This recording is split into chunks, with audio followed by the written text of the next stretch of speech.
la IEEE 80 en esta normativa, que básicamente es la guía de la seguridad del aterrizamiento para las situaciones en corriente alterna. Esta es una guía de pasos, ¿verdad?, para el dimensionamiento de los sistemas de puestas a tierra. Resulta de que nosotros, el cuerpo humano, ¿verdad?, nosotros tenemos una resistencia, un humano promedio, ¿verdad?, un hombre de unos 150 libras, ¿verdad?, promedio, dice que se estima, ¿verdad?, que tiene 1500 ohmios de resistencia, ¿verdad? Entonces, y en dependencia de nuestro estado de ánimo, en dependencia de la duración de la falla, en dependencia de la magnitud de la falla, nuestro cuerpo va a sufrir daño, ¿verdad?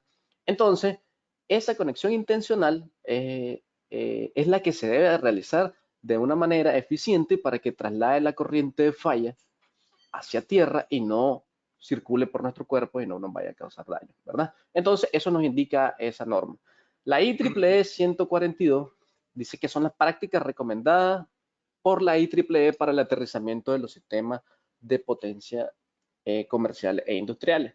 En este caso, igual, son prácticas recomendadas que nos indican cómo debemos realizar nuestros sistemas de puesta a tierra. El marco legal es muy importante, puntos muy importantes, debemos de conocer la Yader, una normativa. pregunta, porque Diga. antes de que me lo pregunten aquí los presentes, ¿es descargable esta normativa IEEE para Ah, lo sí. que es aterrizamiento? Sí. Sí. ¿O hay que pagarla? No, no sabes al respecto. No, hay unas versiones gratis. Y de hecho, Mm, sí. Lo que pasa es que hay varias actualizaciones. Lo que debemos es de descargar la actualización más reciente. sí, tener la No se más reciente. actualizan anual, ¿verdad? Sino que se va actualizando. Por ejemplo, hay una versión del NEC 2014 en español ahorita, que es la más reciente, ¿verdad?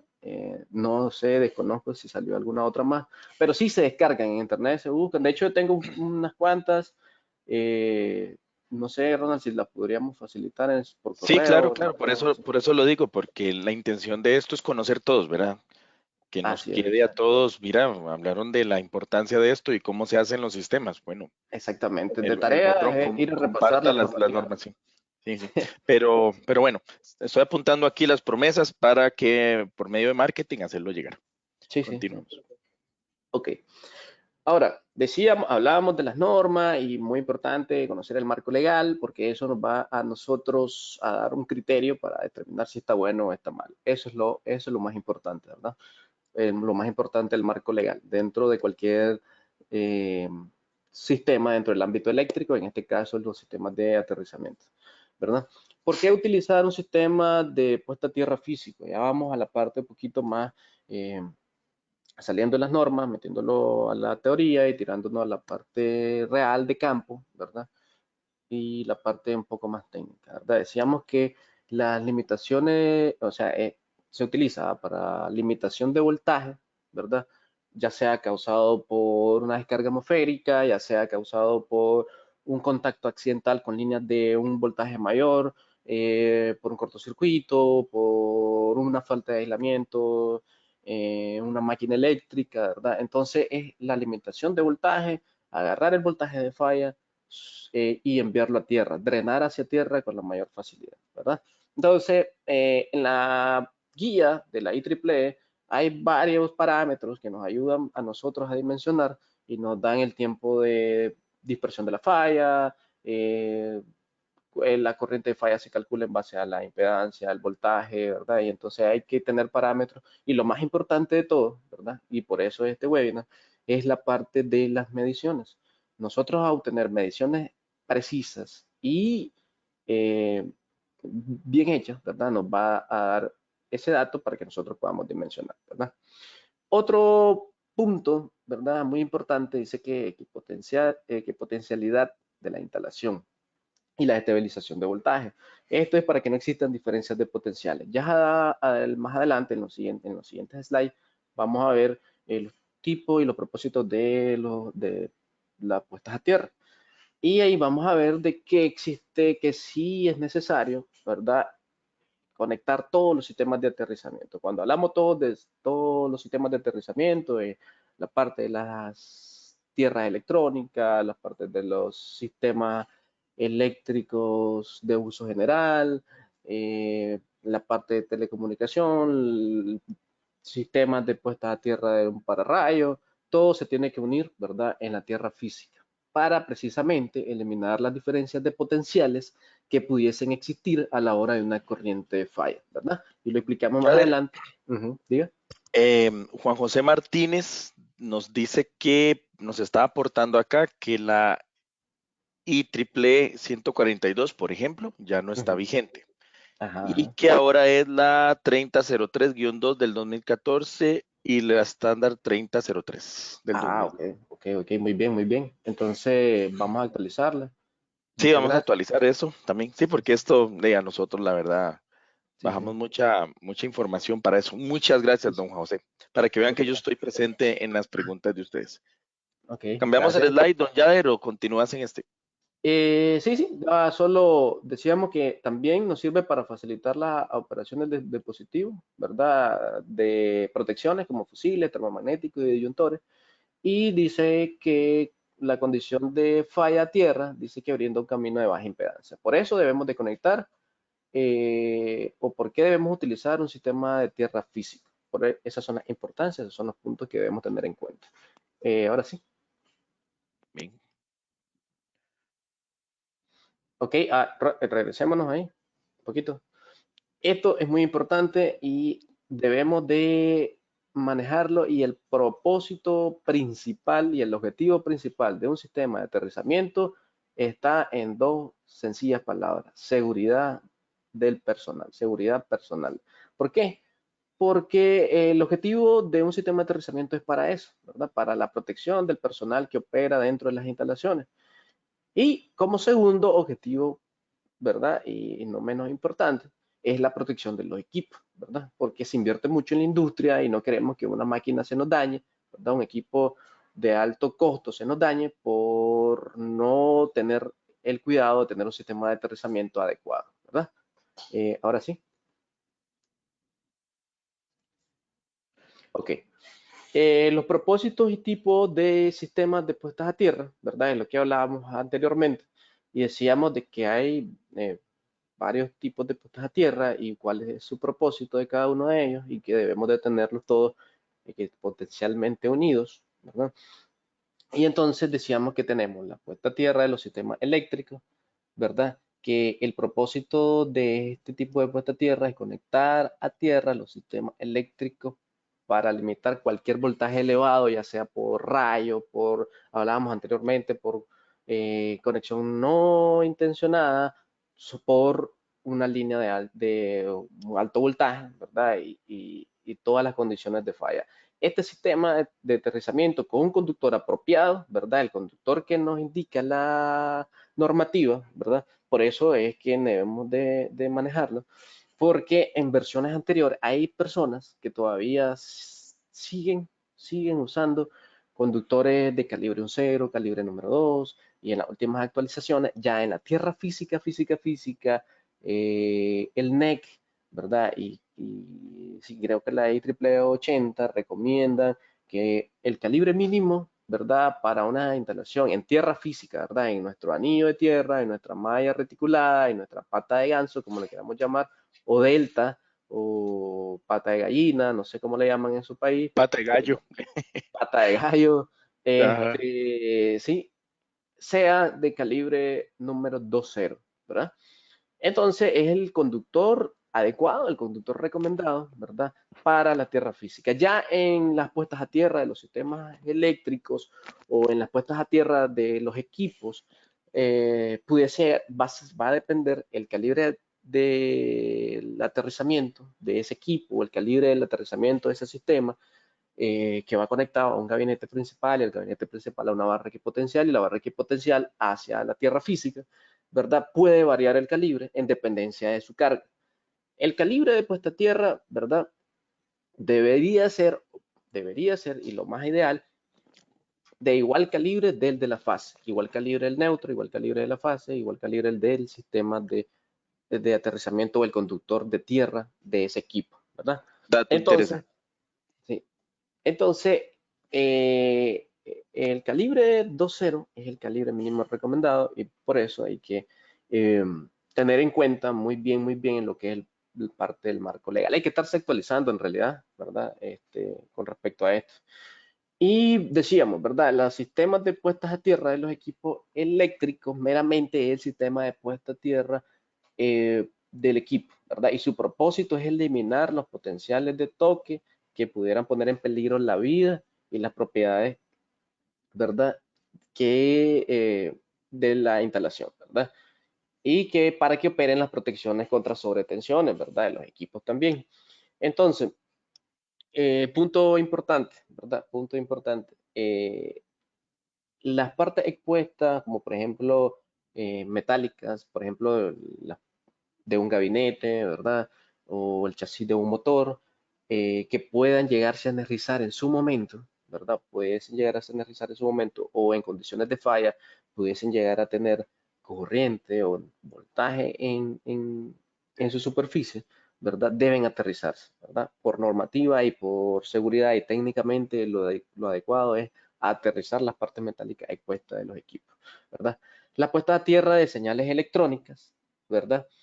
Eh, es para evitar, ¿verdad? En este caso, se deben aterrizar toda la parte de tarjetas electrónicas, dispositivos electrónicos y todo eso, ¿verdad? Y ojo, ¿verdad? Ojo aquí. Todos los sistemas de puestas a tierra, ¿verdad? Diferentes, como por ejemplo, puesta a tierra de señales electrónicas, muchos le pudiésemos llamar también, hay una famosa em, mención que dicen, pues, tierras aisladas. Sí, ¿verdad?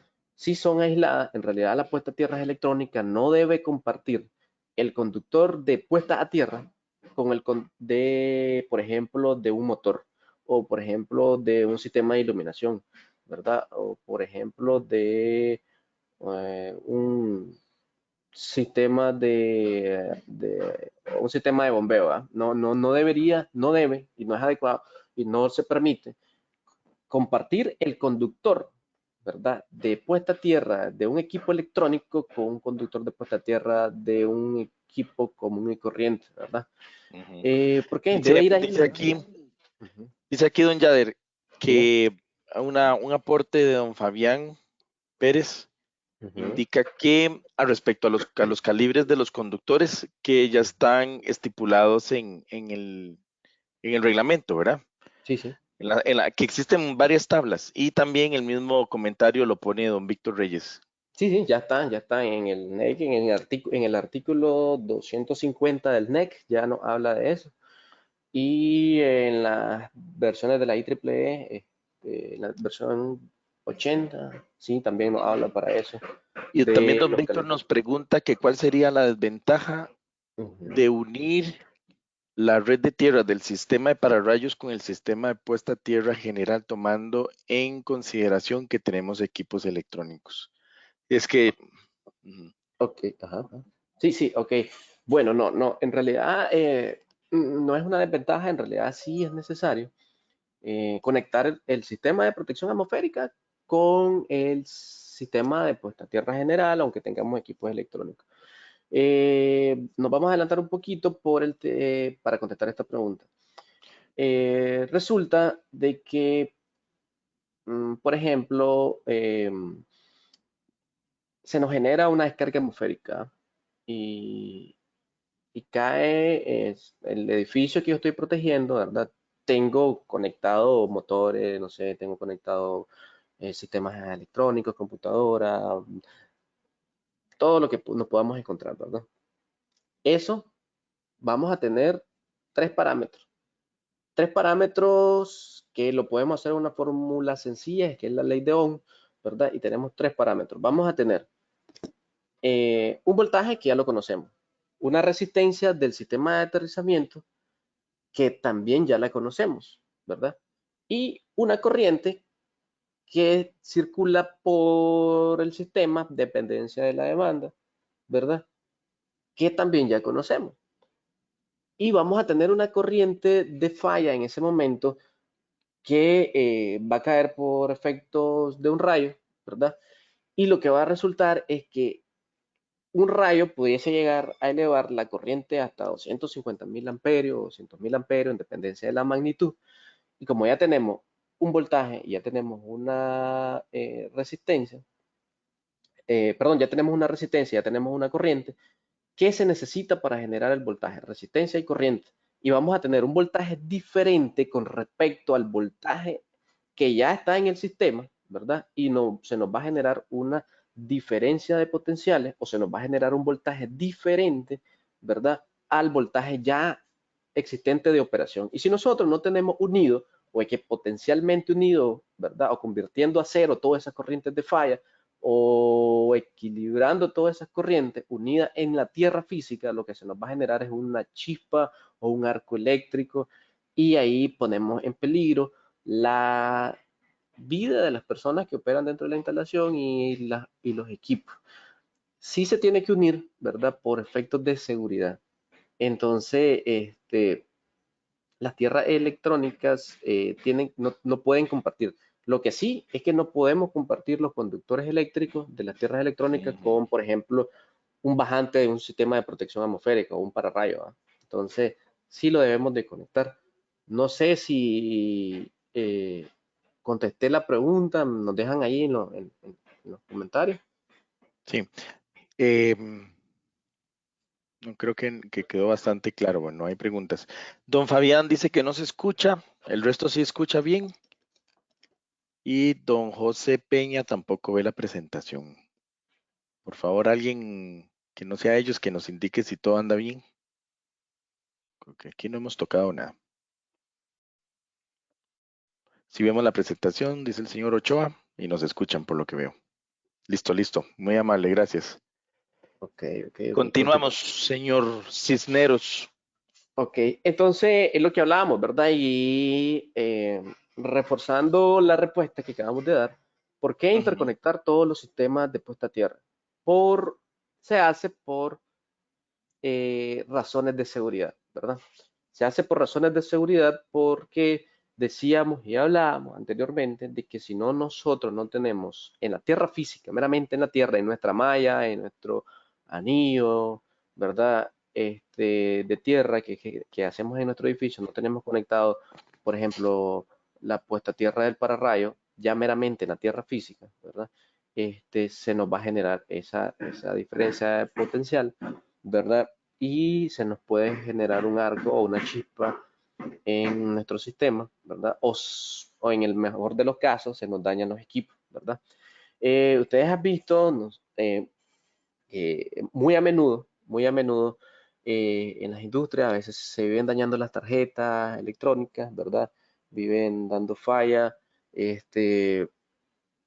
muchas veces los dispositivos muy sensibles de telecomunicación y todo eso, por el tema de que no están unidos en tierra, ¿verdad?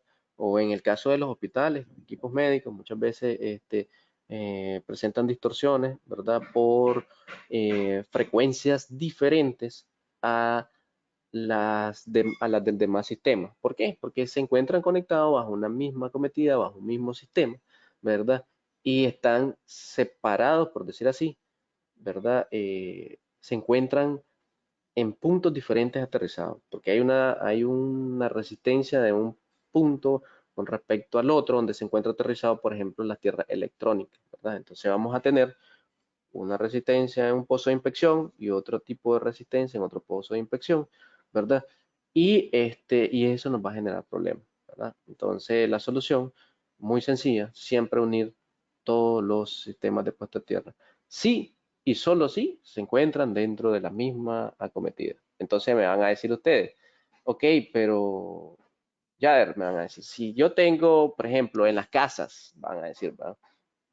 En mi residencial, en mi vecindario, yo no me conecto con el sistema de aterrizamiento de mi vecino, ¿ah? Porque yo tengo mi panel y tengo una varilla y ahí conecto mis tierras y ahí estoy, ¿verdad? Y no me interconecto con el vecino y estoy muy cerca, estoy cerca. Estoy más cerca de que puede estar, de lo que puede estar de las oficinas de la planta a la planta, por decir así. ¿Y por qué ahí sí conecto todas las tierras? Ah, ok, porque en la planta alimentas, sí alimentas con una sola cometida Pero ¿qué pasa? En las viviendas alimentamos con acometidas diferentes, ¿no? Yo no comparto la acometida o el cable de alimentación. Aquí le llamamos acometida, ¿eh? El cable de Ujú. alimentación del poste donde nos entrega la empresa distribuidora de energía eléctrica, nos entrega el punto de suministro hacia la casa. Yo no comparto ese cable, ¿verdad? Cada quien tiene su cable. Pero sí, sí, hay puntos en común, ¿ya? Nosotros tenemos punto en común aterrizado con el vecino, que no lo creamos, ¿verdad? ¿Por qué? Por el neutro. Todos los sistemas de distribución, ¿verdad? Ya sea acá en Nicaragua, sea en Costa Rica, sea en Guatemala, en Panamá, se unen, ¿verdad? O se aterrizan los neutros. Entonces, y no en cada poste se van poniendo varillas. Aquí le llamamos Ujú. picas de aterrizamiento, ¿verdad? Las varillas, Preguntas. diga. Vea, ¿qué pasa si los sistemas de puesta a tierra, nos pregunta don Eliezer Salazar, Ujú, no ujú. tienen la misma resistencia? ¿Siempre hay que interconectarlos? Sí, sí, sí, sí, sí. Hay Ok, que muy bien. Sí, hay que conectarlo para que se haga una interconectarlos siempre. resistencia, para que se haga una sola resistencia, ¿verdad? Entonces, Ajá. Y nosotros la vamos a otra, medir. Ajá, ajá. sí, sí, perdón. Y la otra pregunta, si en la empresa hay varios medidores, tienen varias acometidas, ¿las mallas de puesta a tierras deben ser separadas o son las mismas? Muy buena pregunta, don Fabián. Buena, buena pregunta, muy buena. Muy buena pregunta. Sí, va a depender mucho de cuánto presupuesto tenga. Si ustedes requieren realizar un anillo de tierra cada, eh, para cada medidor, ¿verdad? Bueno, y eso va a depender, ¿verdad? Cuando existen varios medidores o existen varios puntos de alimentación o varias acometidas, puede ser módulos comerciales, ¿verdad? O pueden ser, sí, sí, pueden ser industrias. Normalmente en la industria grande, lo que existe aquí es una medición totalizadora, ¿verdad? Una medición totalizadora que llega y se mide por media tensión, con medición indirecta, ¿verdad? Con medidores primarios que lo que hacen se utilizan TC y TP o transformadores de corriente y transformadores de potencial que adecúan los parámetros a un medidor, al medidor para que registre la energía. Y lo que es después entran a un transformador tipo pedestal o un monte o un transformador grande de potencia y de ahí distribuyen a los distintos tipos de sectores o áreas. Llegan al cuarto de máquina, entran a los PRL y los PRL salen a los gabinetes. Entonces, si es esa la pregunta, sí se debe hacer un sistema grande, robusto, muy bueno, y ahí dejar caer todas las tierras, de todas las Ok. áreas, de todos los tipos. Si el caso es que son módulos y hay varias acometidas con distintos tipos de medidores monofásicos o en 120 o en 240, lo que se hace sí es cada acometida hace su pequeña pata de ganso y no es necesario conectarla con la del vecino, es decir, con el que tenemos a la par. ¿Por qué? Porque ya viene ese punto en común unido desde el neutro, desde el sistema de distribución. Porque conectamos fase, neutro, ¿verdad? Y hacia el medidor, y el medidor hacia el gabinete, y el gabinete hacia la pica de aterrizamiento, ¿verdad? Y así sucede con el vecino. Fase neutro, ¿verdad? Medidor, medidor gabinete, gabinete pica de aterrizamiento y no es necesario unir las picas de aterrizamiento. ¿Por qué?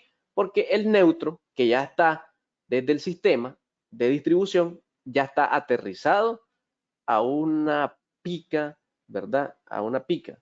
Y esa pica, aterrizado al cable, perdón, del neutro con el cable de aterrizamiento y a la pica o al electrodo, o como le queramos llamar, de aterrizamiento. Ahí ya está unido, ¿verdad? Y como mi vecino o la persona que tiene otro servicio que está a la par mía ya está conectado a ese neutro y yo estoy conectado a ese neutro, yo ya tengo ese punto en común. Cualquier falla, las diferencias de potenciales se van a eliminar ahí porque se van a ir a tierra, ¿verdad? Sí se van a ir a tierra. Y así sucede con todos los vecinos, con todos, porque los sistemas de distribución todos están conectados. Porque en el siguiente poste también hay otra pica, en el siguiente poste hay otra pica y en el siguiente poste hay otra pica y todos van aterrizados, ¿verdad? Entonces las normativas nacionales así contemplan, lo contemplan que tienen todos los postes, tienen que ir aterrizados, ¿verdad? Entonces, volviendo al tema, ¿verdad? sí es necesario la interconexión de los sistemas de puesta a tierra por razones de seguridad, ¿verdad? Lo primero. Y lo explica fácil y sencillo, una fórmula muy básica que es la ley de Ohm, voltaje igual a la intensidad por la resistencia. La intensidad la vamos a conocer en la corriente de falla, la resistencia es la que ya tenemos y eso, ¿va? Entonces, sí, si los sistemas de puesta a tierra presentan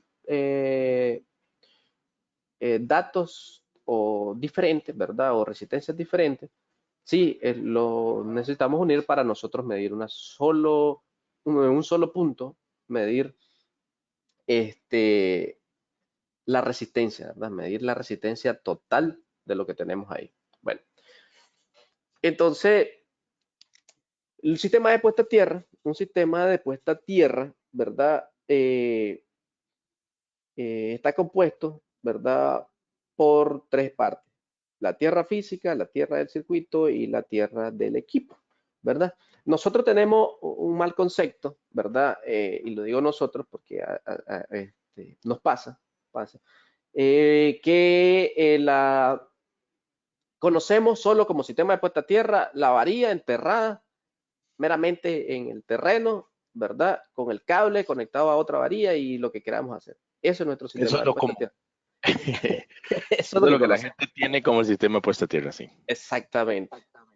Pero el sistema de puesta a tierra es algo más, ¿verdad? Necesitamos tener una tierra del equipo bien hecha. Es decir, un aterrizamiento efectivo en la parte metálica de nuestro equipo, en el chasis de nuestro motor o en el gabinete, bien hecho, ¿verdad? Una conexión de calidad para que ese sistema de puesta a tierra del equipo esté bien, ¿verdad? Porque no sirve nada de que tengamos una super malla de puesta a tierra y que tengamos un 0.99 ohmios, ¿verdad? De resistencia. Y muy bueno, si no tenemos una tierra del equipo adecuada. Es decir, si solo agarramos el cable de aterrizamiento del equipo y lo enrollamos en un perno y lo socamos y ya. No, tiene que ir con sus debidos terminales de ojo, terminales de zapata, soldado o apretado correctamente, ¿verdad? Con el calibre adecuado, que no haya ningún tipo de aislamiento ahí, que esté haciendo contacto efectivo con la parte metálica, que se pueda llegar a energizar, ¿verdad? Y eso. Y el camino hacia la tierra física es otro punto muy importante, que la tierra del circuito, ¿verdad? La tierra del circuito es un punto muy importante porque necesitamos que ese cable sea continuo. No podemos tener un cable cortado, ¿verdad? O empalmado en un cierto punto porque la corriente de falla va a buscar el camino más fácil y puede que rompa ese empalme, ¿verdad? Y vamos a tener problemas. Y también la tierra física, que presente un muy buen dato de resistencia, ¿verdad? Que sea bajo en ohmios y que tenga la calidad de los materiales adecuados, recomendados, instalados dentro del sistema, ¿verdad? Continuemos. ¿Por Esa, qué Ronald. es importante verificar los sistemas de puesta a tierra? Primero que nada, la verificación de tierras asegura que las tierras intencionadas están funcionando correctamente. Ahorita le pregunto a don Yader más o menos si está en libros, cuántas veces al año deberían hacerse estas verificaciones más adelante, que apuesto que es una de las preguntas próximas de aquí de los oyentes. Si Ok, el camino intencionado a tierra falla, se puede producir caminos a tierra accidentales que hagan que el sistema falle intermitentemente. Lo que decíamos puede verse reflejado en lámparas que se encienden y se apagan, que tienen ese constante parpadeo, en sistemas de telecomunicaciones que la gente dice que es raro porque es que el internet va y viene, que son más que todos los equipos muy electrónicos los que son más sensibles a este tipo de caminos accidentados, por citar un ejemplo. Obviamente es importante para estar siempre a la vanguardia en el tema de seguridad, de que no vaya a haber algún tipo de camino físico utilizando físicamente el cuerpo o la humanidad de alguna persona para hacer la descarga, ¿verdad? Por eso es importante estar haciendo de forma las verificaciones. Más adelante, obviamente, vamos a meternos en el tema de cuántos son los ohmios necesarios, etcétera. Para autorresponder la pregunta, ayer mientras preparábamos y ensayábamos esta presentación, nuestro clima hace que tengamos dos estaciones muy bien marcadas, la estación lluviosa, la estación seca. En lo personal, recomiendo que se hagan las verificaciones un par de veces al año, porque no es lo mismo la resistividad del terreno en la época lluviosa, que hay mejor conductividad, que en la época seca, que inclusive en lugares muy secos, como digamos en Costa Rica, lo que es el Pacífico Central o el Pacífico Norte, lo que es Guanacaste, para meses como marzo, abril, ya la tierra está tan seca que se hacen ranuras en ella. Imagínense la conductividad, lo mala que debe estar en esa época. Le cedo la palabra a don Jair a ver qué opina al respecto. Sí, sí, sí. En el caso de las mediciones, es un punto importante, ¿verdad? Determinar en qué fecha del año se realizarían las mediciones. Sí, es recomendable realizarla anual y también es recomendable realizarlas 2 veces por año en estaciones. ¿Por qué? Porque ambas son recomendables. Depende. Y depende del dato que queramos obtener. Y depende de qué tanto queramos verificar. ¿Verdad? Hay personas que dicen de que no, yo lo hago en invierno y lo hago en verano para ver la diferencia que hay entre una estación y otra y cómo estoy con respecto al sistema de tierra. Hay otras que dicen, no, yo lo hago anual en una vez por año y se recomienda, ¿verdad? Hacerlo en la misma fecha en la que se realizó. Por ejemplo, hoy, 19 de julio de 2023, se realizaron las mediciones en el pozo de inspección número tal, ¿verdad? Por eso vamos a ver después el protocolo de medición. En el pozo de inspección número tal y el dato que nos arrojó fueron 3 ohmios. Ok, ese dato lo guardamos, lo registramos, lo archivamos, pasó un año y regresamos en la misma fecha, 19 de julio de 2024, realizamos las mediciones y nos dio 3.2 ohmios. Ok, ya hay una diferencia, estamos comparando un dato con otro en la misma fecha, un año después, ¿verdad? Un año después. Y nos va a decir y nos va a indicar de que ese sistema de aterrizamiento posiblemente ya esté dando falla. Si hay una variación grande, ¿verdad? Si dio 10 ohmios, entonces eso nos va a llevar a tomar una decisión y decir de que sí tenemos que mejorar ese sistema de puesta a tierra, ¿verdad? Entonces, por eso se recomiendan las mediciones una vez por año o 2 veces por año en dependencia del dato que nosotros queramos obtener. Se repiten 2 veces por año o una vez por año. Eso va a ir en dependencia de incluso hasta de la instalación, ¿verdad? Si es una instalación muy, muy, muy delicada, mejor es 2 veces por año, ¿no? ¿Cuáles son las razones para verificar el sistema de puesta a tierra? Se estima que al menos el 15% de los problemas de calidad eléctrica están relacionados con los sistemas de PAT, sistemas de puesta a tierra. Hay que asegurar una buena tierra para evitar que aparezcan dichos problemas. Las descargas atmosféricas provocan transitorios o picos elevadísimos de voltaje, que a la vez afectan las instalaciones eléctricas, ocasionando pérdidas económicas millonarias y pérdidas de producción cada año. Cuando decimos millonarias, son millonarias. Solucionar problemas de manera predictiva antes de que estos aparezcan. Punto número 4, verificación de tierras debería ser parte de un programa básico de mantenimiento predictivo. Básicamente estas son las 4 aristas del por qué es importante estar verificando los sistemas de puesta a tierra. Ok. Y ahora sí, la pregunta del millón. Sí, ¿Cuál sí, es un buen valor de resistencia de puesta a tierra? Eso está normado, ¿verdad? Pero vamos a eso escuchar al está especialista. sí, sí, está en norma. Eh, Hay vacíos en algunas de las normas. Por ejemplo, en el NEC, en el artículo 150, dice que eh, basta con que la resistencia de los sistemas de puestas a tierra sea menor de 25 ohmios, ¿verdad? Por ejemplo, también en la NFPA y en la IEEE dice que recomiendan un valor un buen valor de sistema de puesta a tierra es de 5 ohmios. También nos dicen de que en los sistemas de telecomunicación deben de ser menores de 5 ohmios, ¿verdad? Y así. ¿Cuál es el valor de resistencia de puesta a tierra recomendado? Pues depende. Depende de su instalación, depende de la carga, depende de cuánto tenga conectado usted y de cuánto puede ser la magnitud de la corriente de falla, ¿verdad? En el dimensionamiento de los sistemas de puestas a tierra, ¿verdad? Se ve a mayor profundidad, ¿verdad? En este caso, como ya en este seminario nos vamos a profundizar en dimensionamiento, como es del tema de mediciones, ¿verdad? Quizá más adelante podemos organizar uno de dimensionamiento, es muy bonito, ¿verdad? Pero sí, ahí en el valor recomendado, ¿verdad? O cuál es el valor ideal, ¿verdad? Debería ser cero, ¿verdad? El valor ideal, pero nunca se alcanza. Entonces, el valor más bajo que nos dé nuestro sistema de aterrizamiento en dependencia del sistema es lo mejor, ¿verdad?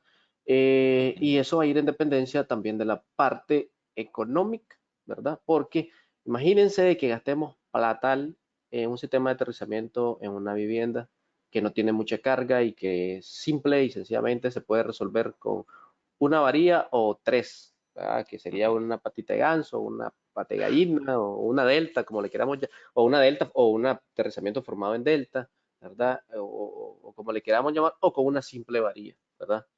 No es lo mismo a una subestación eléctrica, ¿verdad? Que sí tengamos que dimensionar, o sí tenemos que dimensionar un buen sistema de aterrizamiento muy robusto.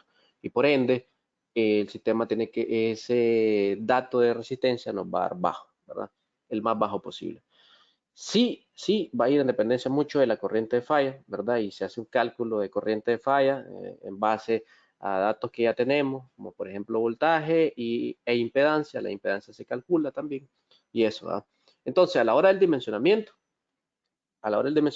sí se ve qué es lo que necesitamos nosotros en dependencia del tipo de sistema y la corriente que se manejen ahí, ¿verdad? El más bajo posible, sí es bueno. Por eso las normativas nos indican y nos dejan bastante vacíos y nos dicen de que el NEC abajo de 25, algunas dicen el 5 de 5 ohmios y eso, ¿verdad? Entonces, si avanzamos un poquito, Ronald. Claro. Ahí nos dice, la NFPA y la IEEE recomiendan 5 ohmios.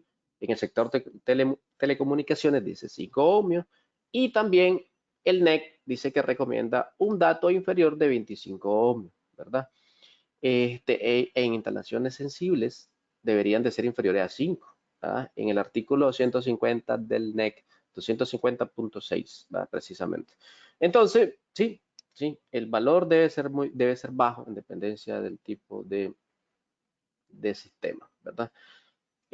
También un dato muy importante, ¿verdad? Que de eso se trata este seminario, es obtener unas mediciones buenas a la hora de hacer el dimensionamiento, ¿verdad? Unas mediciones correctas, unas mediciones precisas.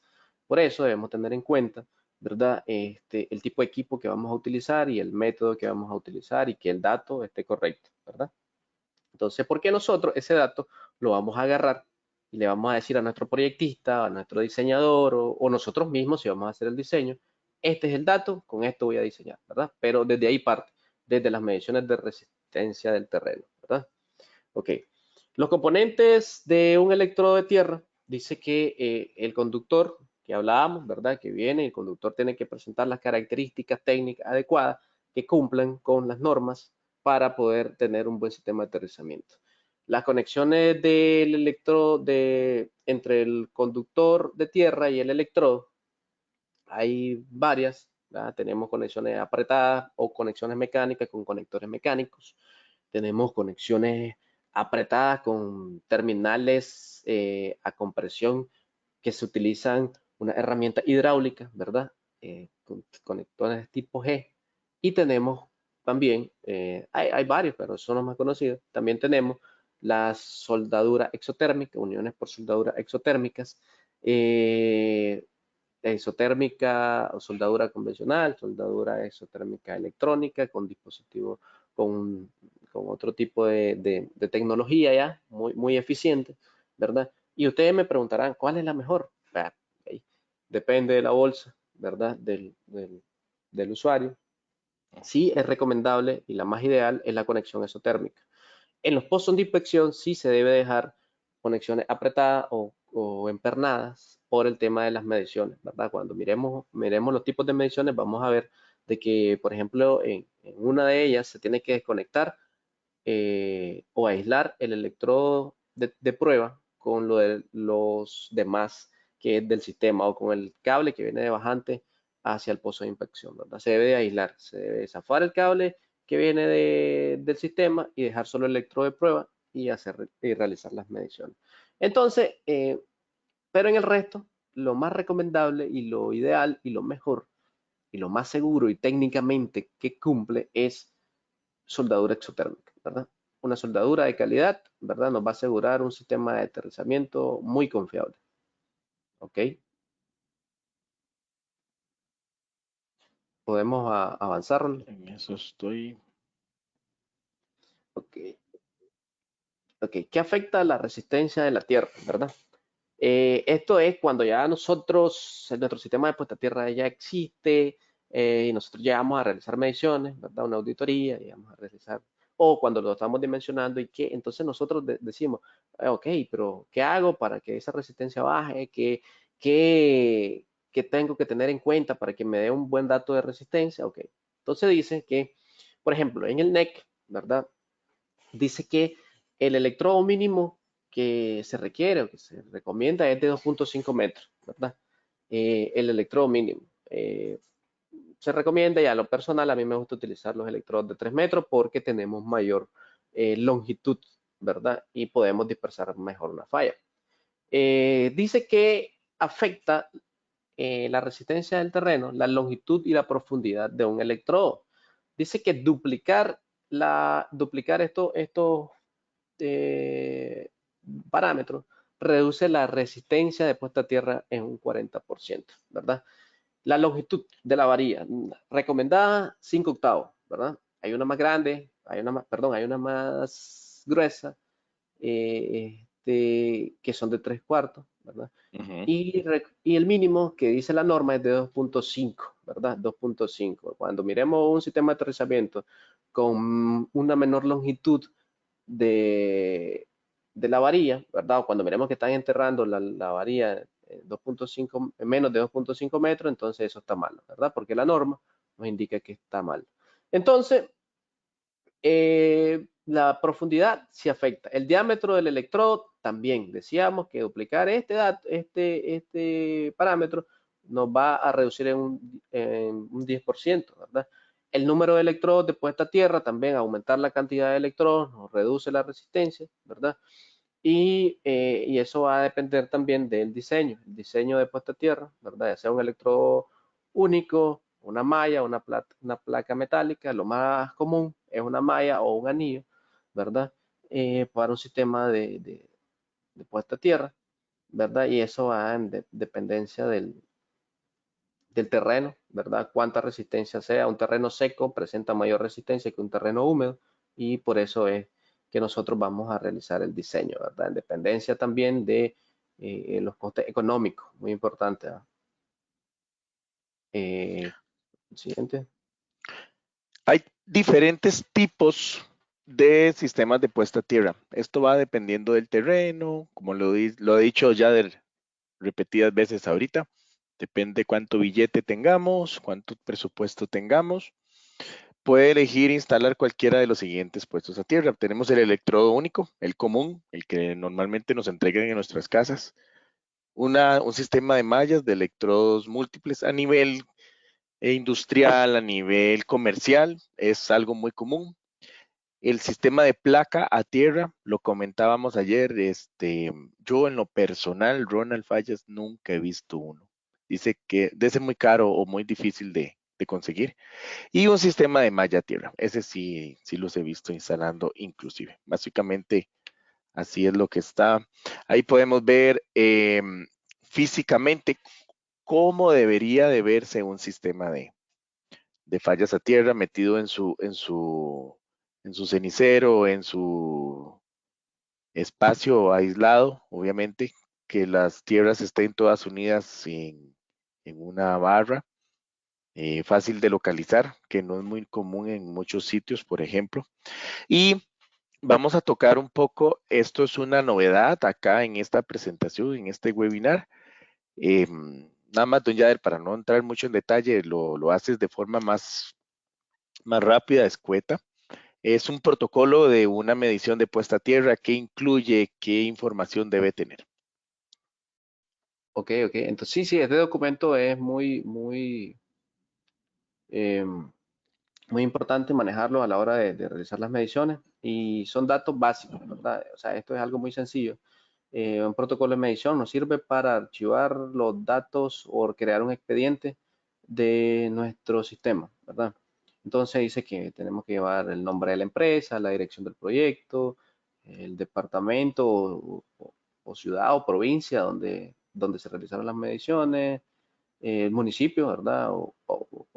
Bueno, el departamento sería como que la cabecera o la ciudad, ¿verdad? Y el municipio como que la provincia o el sector donde se realizó. El RUC, aquí nosotros en Nicaragua le llamamos RUC, que es el número o la cédula RUC, el número de identificación tributaria aquí en Nicaragua, no sé cómo le llamarán en sus países, ¿verdad?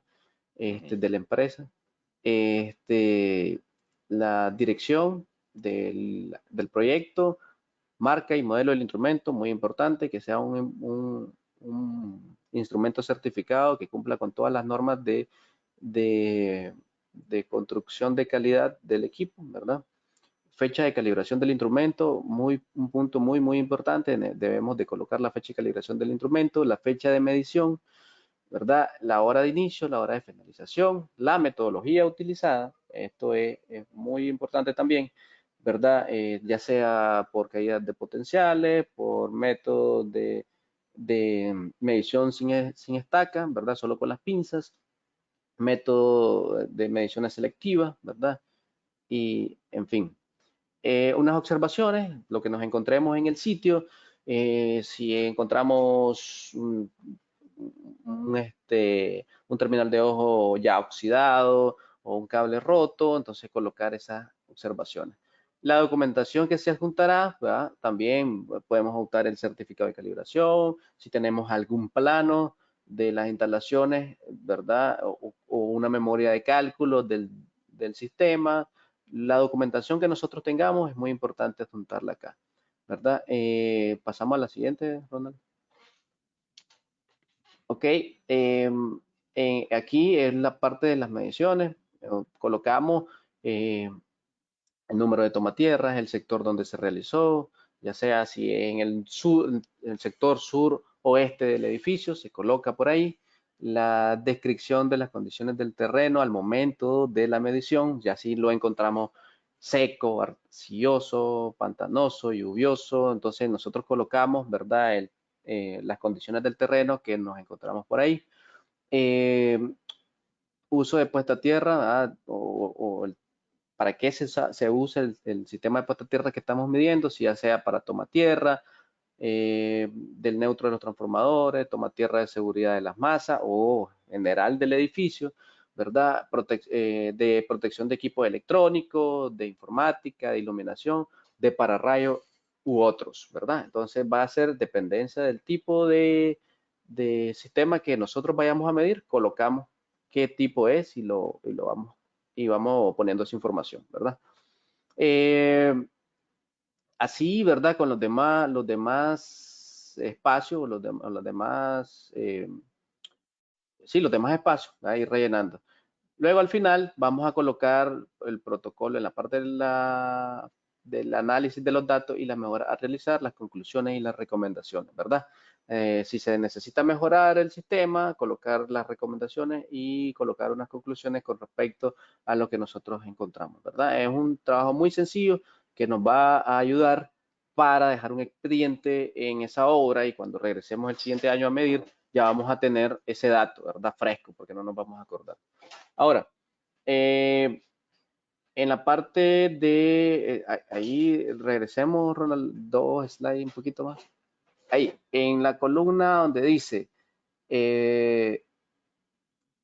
ok, donde la columna 5 prácticamente, o número 19 dice que esquema de conexión a tierra utilizado. Dice TT, TNS, TC, TNC, e IT, IT, ¿verdad? Entonces, IT. regresemos a los tipos de conexión.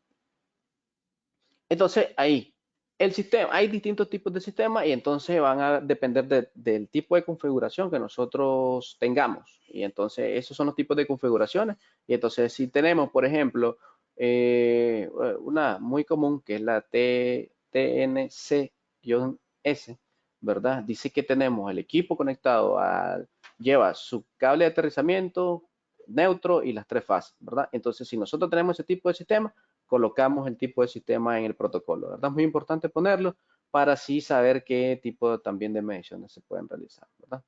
Ok.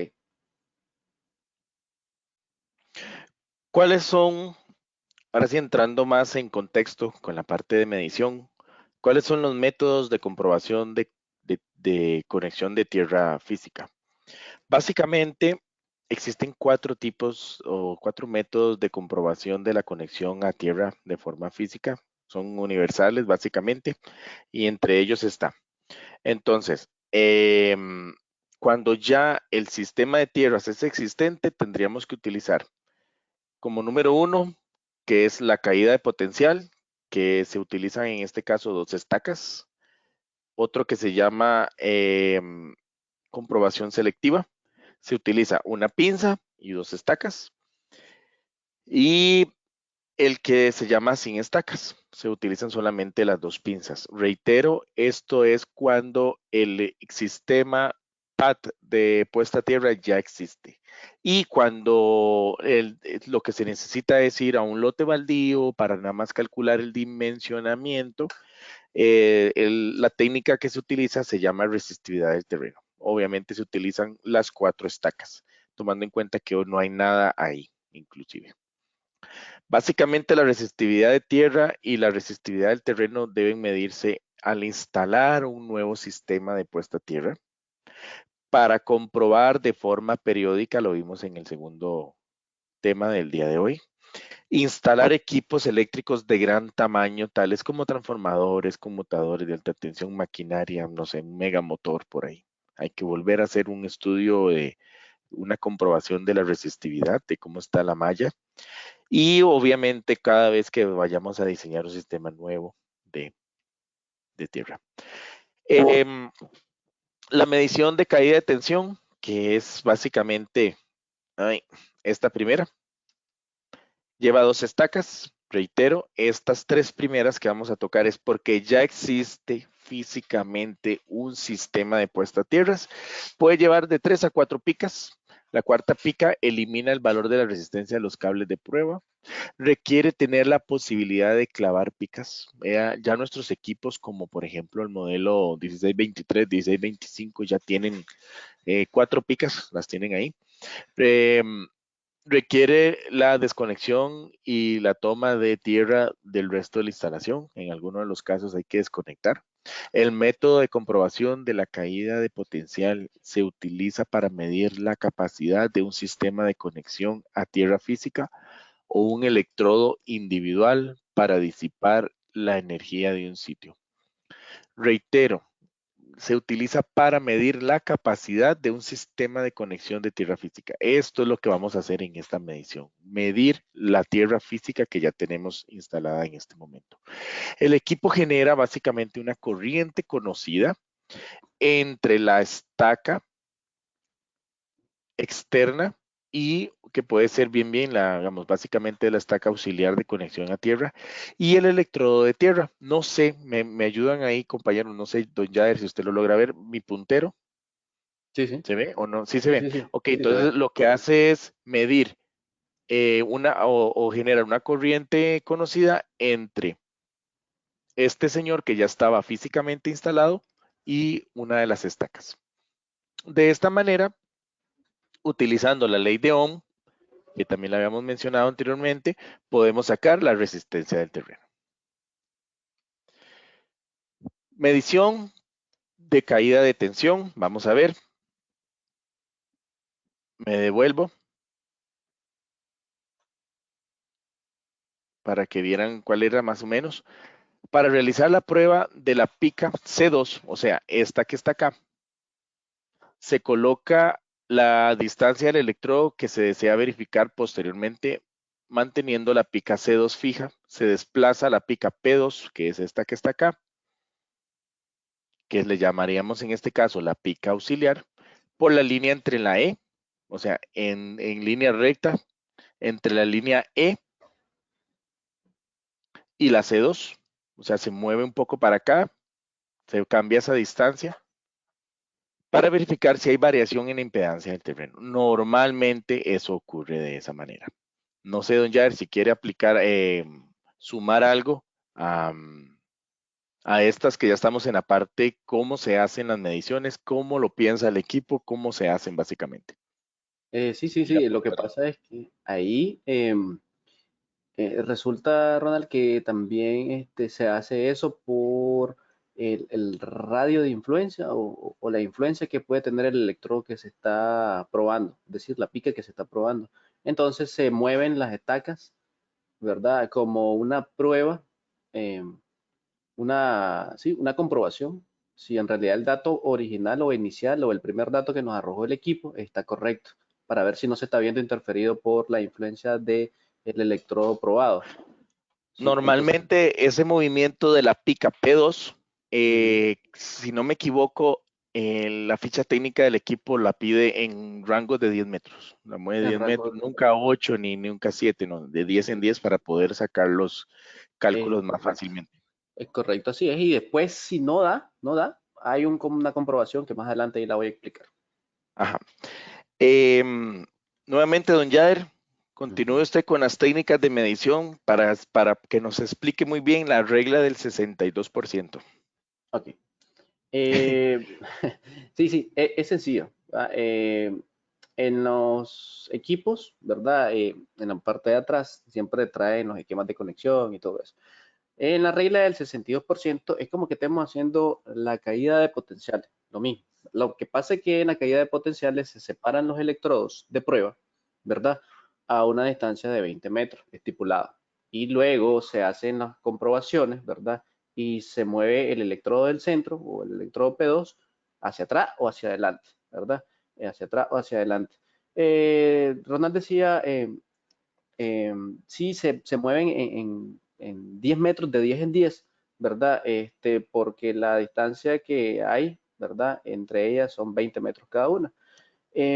Lo que pasa es de que se dice que se mueven de 10 en 10 porque se van cambiando los puntos de medición, ¿verdad? Entonces vamos midiendo para un lado, medimos para el otro y así. En este caso, ¿qué es lo que se hace? En la regla del 62% le llaman así, ¿verdad? Porque se mueve del punto de referencia es decir, P2, se mueve un metro hacia atrás del electrodo de prueba, o sea, un metro buscando el electrodo de prueba, un metro hacia el electrodo de prueba y un metro adelante buscando C2 o el electrodo de corriente, ¿verdad? Que es el último, es C2, ¿verdad? Entonces, ¿qué es lo que ganamos con esto? Ganamos mmm, corroborar si la medición que estamos realizando es precisa o está correcta. Nos va a arrojar datos diferentes. Si nos arroja datos diferentes, entonces hay un método de comprobar, que es el método de las pendientes, y hay una pequeña formulita por ahí que nos va a salir más adelante en el otro slide. Entonces, la regla del 62% es como que tenemos haciendo la caída de potencial, que la caída de potencial, Ronald lo explicaba, y yo lo explico brevemente, solo es el E o la, el, El electrodo fijo que está ahí. el electrodo fijo, el E, ¿verdad? Ese, correcto ahí, gracias. Ese es el electrodo de medición, ¿va? Se conecta al equipo y vamos a tener dos electrodos de prueba. Entonces, el electrodo del centro es el que nos mide el potencial y el electrodo del final es el que nos mide la corriente. Y Ujú. entonces solo se coloca el electrodo fijo, el electrodo de prueba a 20 metros en línea recta con el electrodo fijo y el otro a otros 20 metros, que es el electrodo de corriente en forma lineal. Y ahí tenemos el método de caída de potencial. La técnica de medición de la regla del 62%, hay variaciones en sus mediciones. Se aleja 1 metro, ¿verdad? Hacia el electrodo fijo y se acerca otro metro hacia el electrodo de corriente. Y así, ¿verdad? Y ahí tenemos esas dos técnicas. La más precisa, si me preguntan, es la de caídas de potenciales, solo que necesitamos hacer la corroboración de que nos está dando un dato correcto con los movimientos que ya Ronald había dicho anteriormente, ¿verdad? Entonces, continuamos. Ahí, eso. Ahí esa fórmula, la técnica de las pendientes o de TAC, ¿verdad? Nos indica, es algo muy sencillo. Nosotros obtuvimos, en dependencia de los movimientos que hicimos de las mediciones, y no nos dio un dato cerca, nos dio muy lejano y nos va a dar siempre largo ese dato. Entonces, lo que se hace es tomar las mediciones de la resistencia con la medida del 60%. ¿Qué queremos decir con la medida del 60%? Ok, decimos de que en la primera medida se realizó a 10 metros y eso equivale a un 10%. Luego a la siguiente medida se hizo a 20 metros y eso equivale a un 20% y nos da un dato diferente. Y así sucesivamente hasta llegar a 9 mediciones, ¿verdad? 9 mediciones y nos arrojó datos diferentes y cada medición significa un porcentaje. Entonces, a la medición número 6 significa, o a la medición número 6 que se encuentra alejada a 60 metros, significa el 60%, ¿verdad? Y la fórmula para corregir y decir cuál es el dato correcto después de todo tantas mediciones, entonces se puede aplicar la técnica de la pendiente, ¿verdad? Que es igual a la resistencia del 60% menos la del 40% entre la resistencia del 40% menos la del 20%, ¿verdad? Entonces,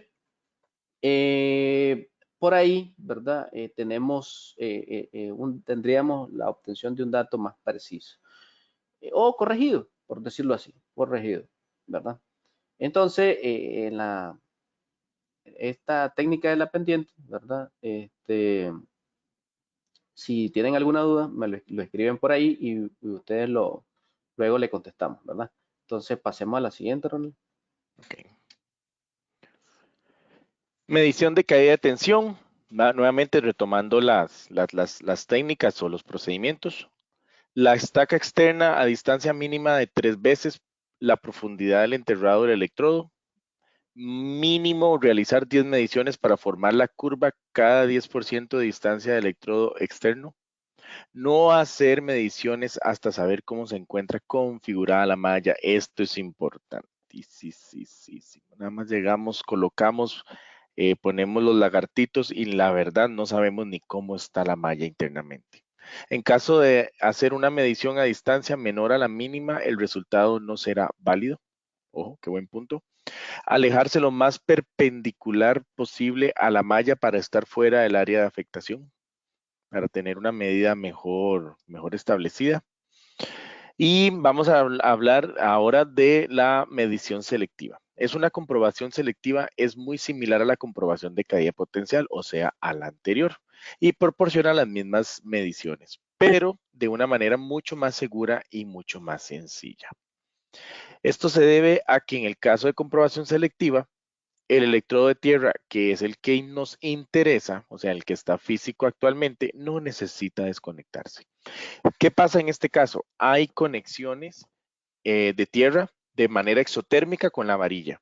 Si fuera un acople mecánico, o sea, un tornillo, yo lo podría separar, pero en muchos lugares ya inclusive esa conexión entre varilla y el conductor está de manera exotérmica y no me permite zafarlo. Por lo cual, en esta opción podríamos optar por la medición selectiva.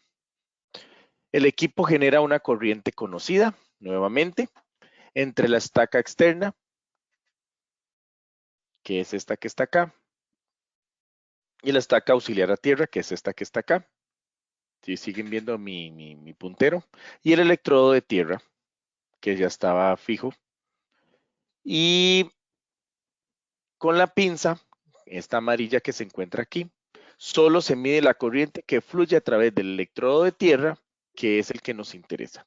La corriente generada también fluirá a través de los otros sistemas en paralelo, pero solo se utiliza la corriente a través de la pinza, o sea, esta corriente conocida que estamos por acá.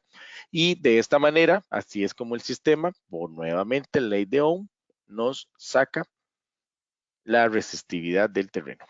En conclusión, a lo tico, como lo decimos, generamos tensión entre esta señora y esta señora y solo medimos esta, que es la medición que nos interesa. Me corrige don Yader, si estoy en lo, porque yo hablo así, pero no, en realidad Sí, esa técnica es así, es muy sencilla, segura y rápida.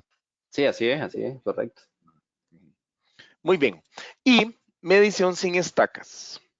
Esta es cuando vamos a hacer una medición muy puntual sobre la varilla, sobre el punto a tierra. Repito, el hecho que tengamos aquí un conductor no significa que aquí abajo no haya una malla completa, ¿verdad? O una lámina, o etcétera. Esta técnica elimina la actividad peligrosa y engorrosa de desconectar conexiones paralelas a tierra física, así como el proceso de encontrar ubicaciones idóneas para estacas auxiliares de conexión a tierra física. Ahora pueden realizar pruebas de conexión a tierra física en lugares que no hubieran considerado antes. ¿Cómo? De esta manera. Por ejemplo, aquí podemos ver muy claramente en este diagrama, viendo el sistema de aterrizamiento de un panel eléctrico, de un centro de carga.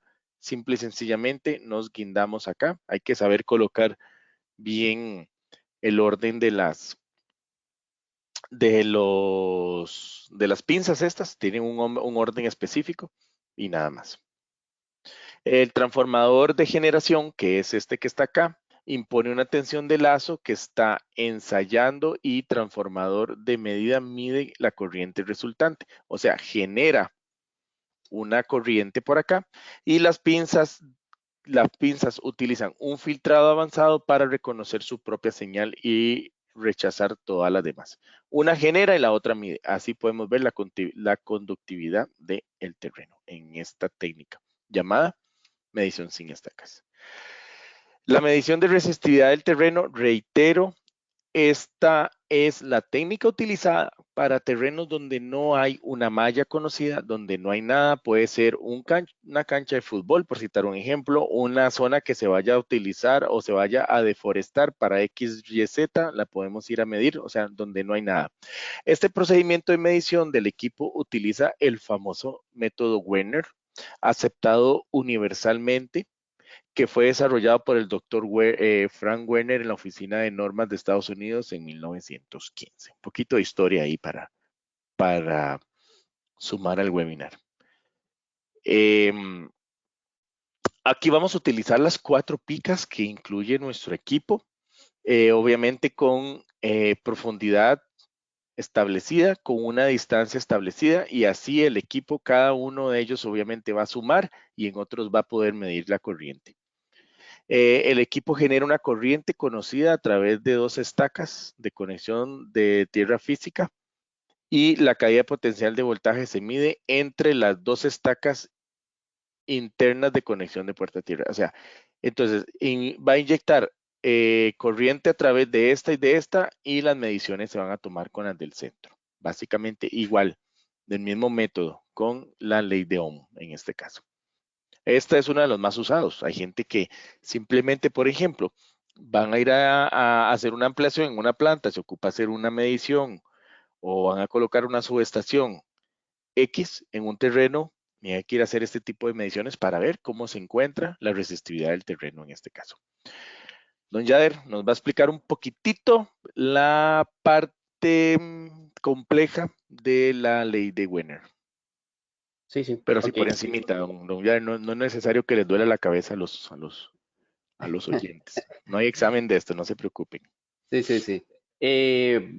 Sí, básicamente se reduce a una pequeña fórmula. Después de que medimos la resistencia, lo que medimos nosotros con ese equipo es resistencia del terreno, ¿verdad?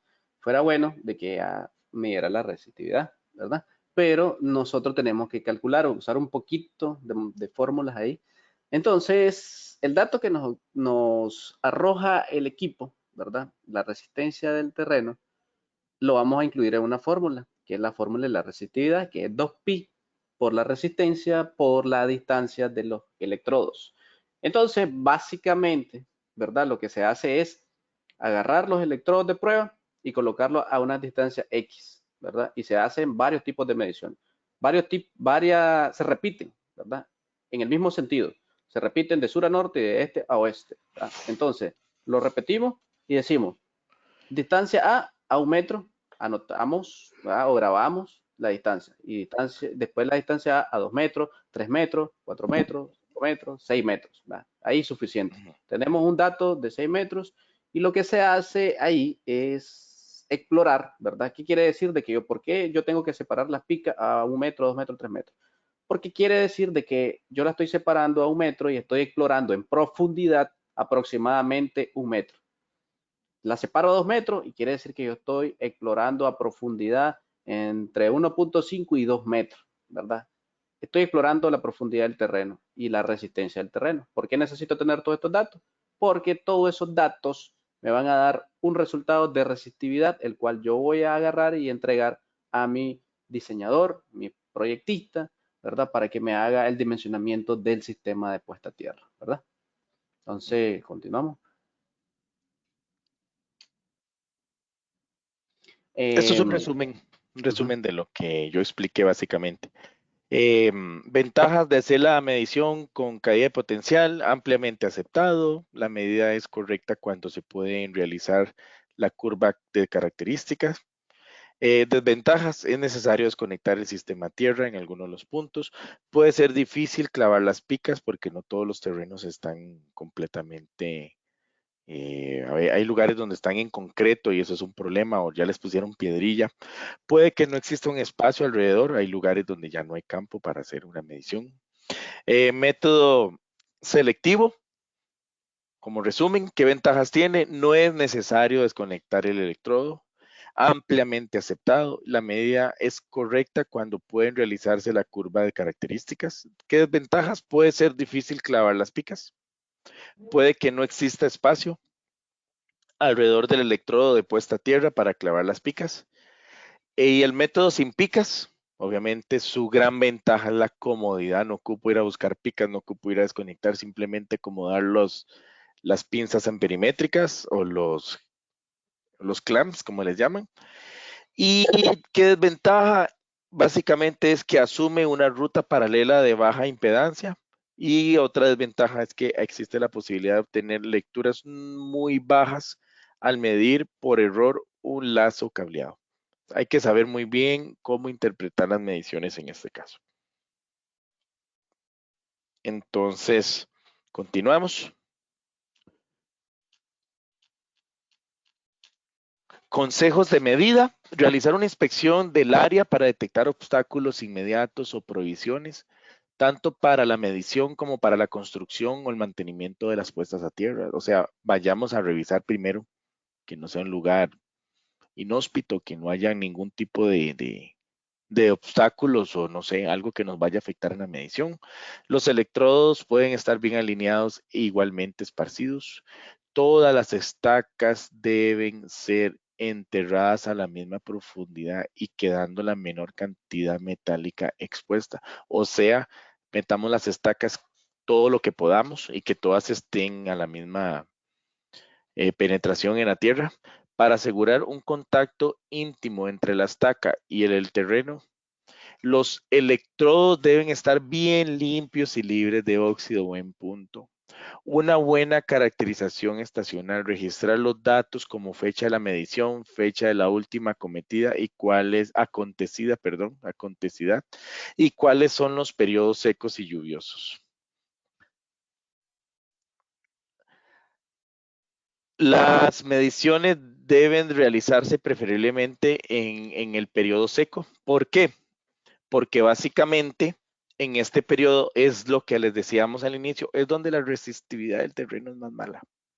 Por ende, es uno de los principales puntos a tomar en cuenta. Oye, no se vale hacer una muy buena medición, tener muy buenos resultados en la época lluviosa, pero en la época seca vamos a tener una resistividad paupérrima. No realizar las mediciones en condiciones atmosféricas adversas, por favor, no busquemos rayos que vaya a detonar una descarga atmosférica y nos vaya a pasar la factura. Y en el mejor de los casos, si lo ocupáramos, siempre utilizar equipo de protección personal. Un poquito ahí tocando el tema de las familias de equipos de puesta a tierra que Fluke ofrece. Está la familia 1620, que sería el 1623 o el 1625. También está este que está acá, que es el 1630. Se caracteriza porque es como una pinza perimétrica ancha que ella misma haría la medición directamente sobre el bajante, ¿verdad? No se ocupan estacas, no se ocupan cables. Las diferencias entre estos dos equipos que físicamente se ven muy bien, muy similares, perdón, es que el 1625 va a ser de forma automática la generación de las diferentes frecuencias que utiliza y que el 1625 sí va a poder hacer la medida de la resistencia de forma completa y que este tiene los límites completamente ajustables, pero normalmente muy pocas veces se utiliza el 1623. Me contaba el compañero Yader que en la universidad donde él imparte lecciones porque es profesor, tienen un 1623 como equipo de prueba. Básicamente este es el kit completo, incluye las picas, los generadores, los medidores y los cables completos, la maleta y todos los accesorios necesarios para poder hacer las mediciones. Obviamente la familia de calidad de energía, termografía, amperímetros es muy amplia, también utilizado en campo como un poquito de información. Y así damos concluido la presentación de la mañana de hoy y vamos a pasar a la parte de preguntas y respuestas, que hay muchísimas. Así que, don Yader, preparado y anotando, ¿está bien? Ok, ok. Dice, vamos a empezar de atrás para adelante porque perdí el orden de cómo íbamos respondiendo. Gracias, don Víctor, dice que excelente presentación. También me preguntan que si vamos a pasar la presentación. La respuesta, don Javier, es sí. Así será, lo vamos a pasar. Vamos a ver.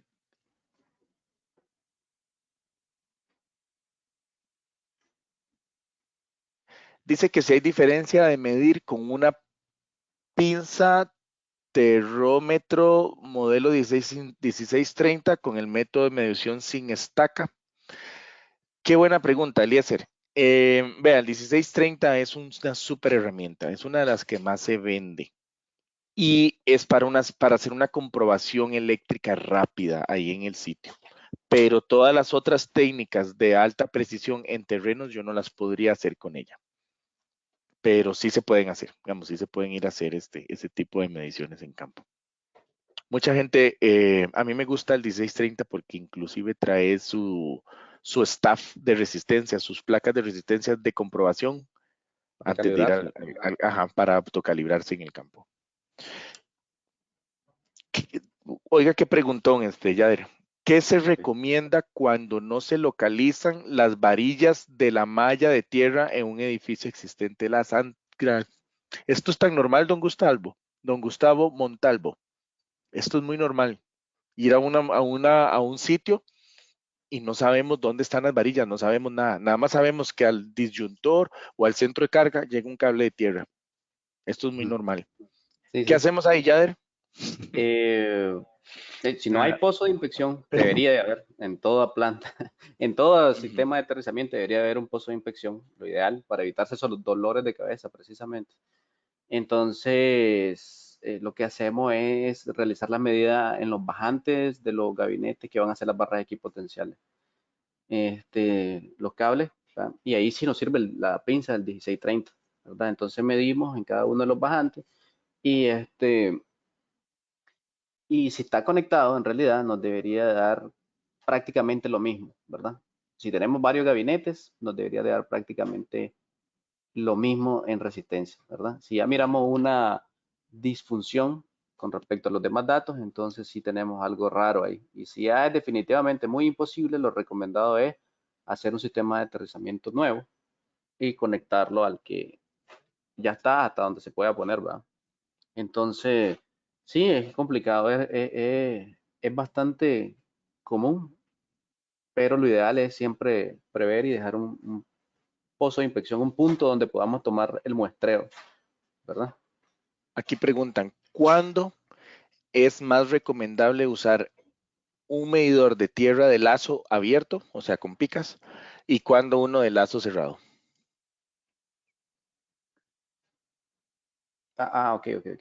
Y cuando no se pueda desconectar, en verdad, Sí, cuando no se puede desconectar, sí. cuando no se pueda desconectar, definitivamente, cuando la planta está en operación y sea complicado desconectar, no se permita desconectar porque imagínense de que haya una corriente de falla en ese momento y nosotros con el, el sistema desconectado, entonces sí vamos a tener problemas, ¿verdad? El sistema de medición selectiva o medición sin estacas, ¿verdad? Sí, y cuando no tengamos accesibilidad de enterrar o hacer el método de caída de potencial, ¿verdad? Cuando Sí, exista incomodidad en el terreno, ¿verdad? Ahí se utiliza. ok, vamos a ver.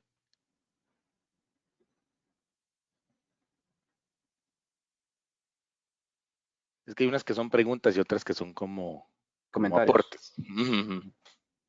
Es importante definir la distancia de C2 y E. Estamos hablando de la primera técnica de medición, ya que de lo contrario las mediciones serán erróneas eso es un comentario, no es una pregunta. Ujú. No, hay gente que sabe mucho aquí. Ujú. Sí, sí, claro. Sí, sí. Eso es bueno. Don Esteban, sí, claro, les vamos a hacer pasar todos las, las presentaciones a todos. El departamento de marketing se encarga entre hoy y mañana, o más tardar el viernes lo hacen, porque son bastantes los presentes. Vamos a ver si no tienen alguna otra pregunta de parte del departamento de mercadeo de El Batrón, el departamento de ventas, el que pertenece a Don Yader, y de mi departamento que es de medición e instrumentación como especialista de la marca Fluke. No tenemos cómo agradecerles. Vamos a ver, quedó una pregunta aquí de don Edwin. Dice, vuelvo a repetirme, ¿cuál es el fundamento técnico por el cual usted menciona que hacer una configuración en Delta? Ok, en el sistema de tierra. Ujú. Dice, Eh, ¿cuál es el fundamento técnico para que nosotros recomendamos o por qué se recomienda hacer una delta, un triángulo? un triángulo, sí, en la puesta de tierra. Muy buena pregunta. Sí, sí, muy buena. Bueno, va a depender del criterio de diseñador. Unos utilizan y les gusta la pata de ganso por el tema de que efectivamente que cuando se utiliza más que todo en los sistemas de para rayo, porque cuando cae rayo toma esa fórmula de la pata de ganso. ¿Y por qué la delta? Mm, Bueno, porque a la hora que hay una descarga y más se utiliza en sistemas electrónicos, sistemas con mucho ruido, frecuencias altas y que puedan tener presencia alta de armónicos. Son ricos en armónicos. Entonces resulta de que eh, la corriente, esas señales, ¿verdad? O corrientes de falla o corrientes distorsionadas o enfermas, por decirlo así, se drenan a tierra y se encierran en la delta, ¿verdad? Y quedan drenadas y encerradas ahí. Lo mismo pasa en las conexiones en los transformadores de distribución, ¿verdad? Entonces, por eso se recomienda. Y por el otro lado, se recomienda la pata de ganso, cuando hay descargas atmosféricas. ok, muchas gracias. Don Rubén, si me escribes un correo y está interesado en una 376 y en saber si los equipos son reparables, los de lo de Fluke. Me envías un correo con la información de lo que requieres. Aquí está en la presentación, ronald.fallas@elbatron.com y ahí mismo pero sí se puede, con mucho gusto te cotizamos. ¿Alguna otra consulta?